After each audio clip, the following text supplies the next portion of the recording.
كان يا مكان حتى كنحب السوسان في حجر النبيل عدنان، حتى في العلام احمر وفي وسطو نجمه خضراء تظهر عاليه السمانه، عاليه السمانه،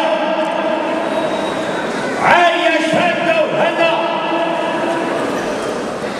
حاميها تاج علوي من عهد كريس بن كريس الخبيث الحسن الثاني سيدي محمد السادس، رافع الاعلام وحامي البلاد، وكان يا مكان يا ساده وباقي ان شاء الله.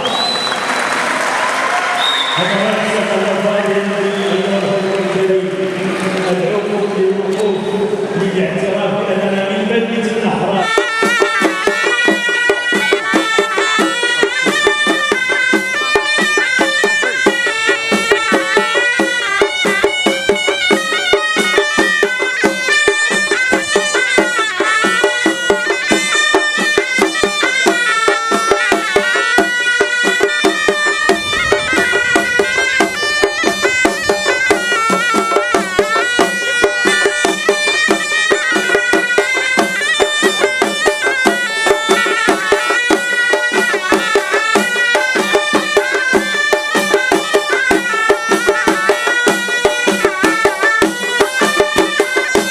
رحمة راندي، الكاتبة العامة لجمعية صرخة لإدماج الأطفال التوحديين اللي حاليا كتواكب 160 طفل في وضعية إعاقة، مركز استقبال الأشخاص في وضعية إعاقة بجامعة عين شقافق لمولى يعقوب.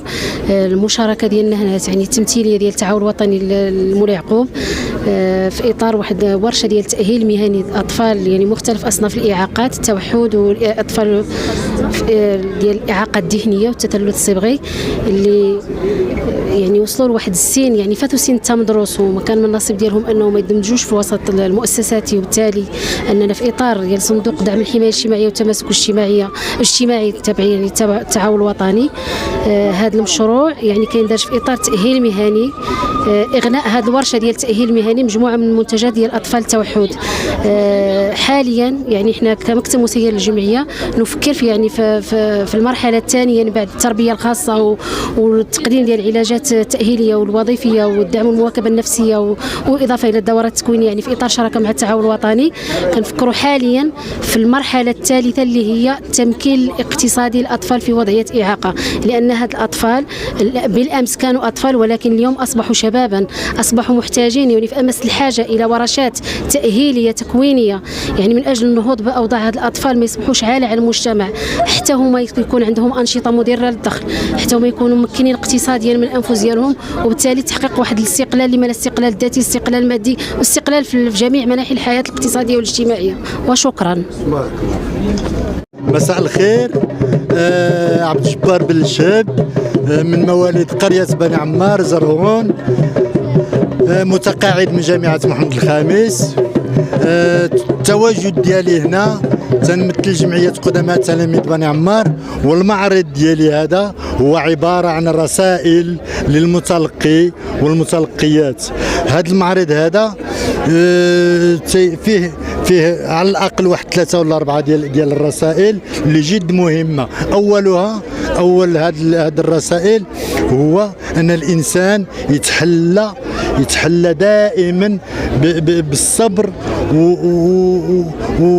يعني والرزانة، يكون العقل ديالو دائما يكون معاه. هذه من ناحية. ثانيا خاصو يكون نوعا ما مبتكر، يعني عنده واحد الحس الفني يكون معاه. ثالثا خاصو يكون عنده حب الاعتراف او ثقافة الاعتراف. هذه من جهة.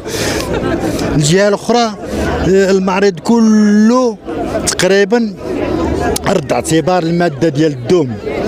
فالمادة ديال الدوم وحنا تنعرفوا الزرع هنا كاملين اقليم مكناس واقليم زرهون، كانت عندنا الدومه لها قيمه، يعني استعملوها جدودنا بزاف في الشطابه، في الشواري، تبانده، الاحذيه اللي كنا تنسميوها النعاله، يعني واحد العدد ديال حتى الاسير الناس كانوا تيستعملوها من الدوم. لكن الجيل الحالي ما تيعرفش شنو هي الدومه تقريبا نوعا ما، بحكم يعني هاد التطلعات ديالي يعني المتواضعه. انا قلت انا رد اعتبار للدوم. كيفاش؟ خديت نموذج، ولا سمحتوا نوري لكم النموذج ديال الشطابه. انا خديت النموذج ديال الشطابه لانها هي من الدوم، ها هي تتشوفوها من الدوم. هاد الشطابه من النهار اللي خلقات عبر التاريخ وهي مظلومه. كيفاش مظلومه؟ مظلومه اننا تنذكروا الشطابه تنقولوا حاشاك. حاشاك في حد ذاته راه قذف، حاشاك تنقذفوها تنعايروها. دونك وهي تتنظف لنا الزبل ديالنا، تتنظف لنا يعني المنازل، البلاصه اللي فيها الزر درنا اجمل حله، وفي الاخير تيجي يشوفها شي واحد ولا شي وحده حيد ديك الشطابه حاشاك، احنا تنعايروا فيها. دونك انايا ما عجبنيش هذا المصطلح ديال المعيور. قلت لي ما لا رد ليها الاعتبار. فكيفاش غادي نرد ليها الاعتبار؟ هو انني حملت لي هذاك الشيء اللي تتشطب، هانتوما تتشوفوا، حملته ليها على كتافها ودخلتها لقاع الدار. هذا هو رد الاعتبار. فالشطابه الان هي في واحد العدد ديال المنازل، يعني المنازل اللي الناس ديال اللي تيقدروا الفن وتيقدروا الابتكار راه عندهم في الديور كلوحه تشكيليه. وهي سبحان الله الشطابه فين ما علقتيها عندها بلاصتها. متفقين معايا؟ في الصاله البلديه عندها بلاصتها، في الصاله الروميه، في الكولوار، كوزينه، ما شاء الله. هذا هو رد الاعتبار. هذه هي رد الاعتبار ديال الاشياء.